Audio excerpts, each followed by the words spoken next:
How to cancel Canva Pro subscription on PC. First of all, open the app on your PC and make sure you are logged in with the account that has the Canva Pro subscription. Once you are logged in, look at the bottom left corner and click on your profile picture or account icon. From the drop-down menu, select Settings. In the Settings window, go to Orders and Invoices section.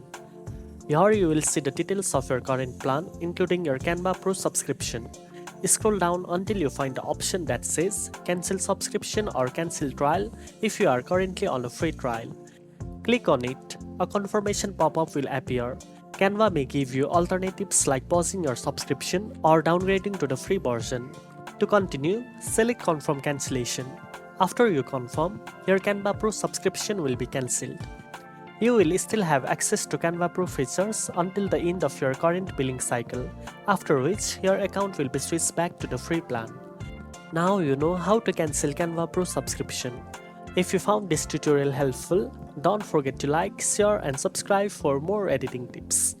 Thanks for watching and I'll see you in the next one.